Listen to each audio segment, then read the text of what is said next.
Every time I flush my toilet, this happens. If I shut off the water valve and turn it back on, it works just fine. But you notice, I flushed the toilet, nothing happened. I'm going to shut the valve off.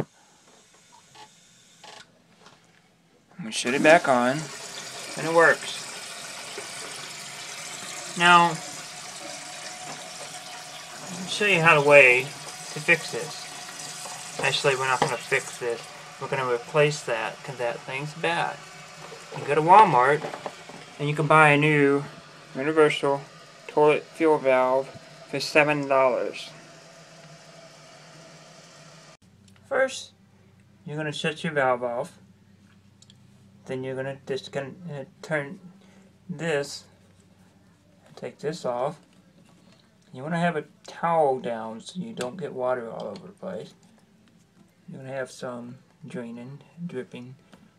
Now this piece here, you're going to need a wrench to turn this nut off this thread.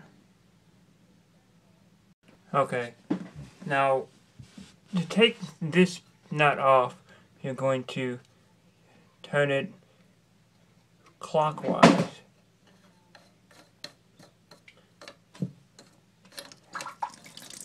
Like I said, you're going to have to get something to hold the water. Make sure you drain out all the water in your tank.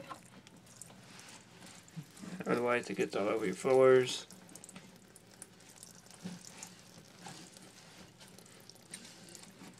Once that's off, just take and you pull up.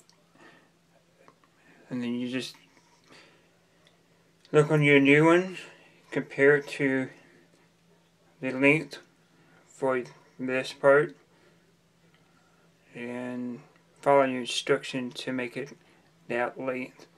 And instructions, putting it in, it's just as simple as that. Just set it in, you tighten your nut, turn your valve back on, check for water leaks, and have a good time flushing. So hopefully if you have the same issue as I did, this will help you troubleshoot it. So thanks for watching. I'll see you next time.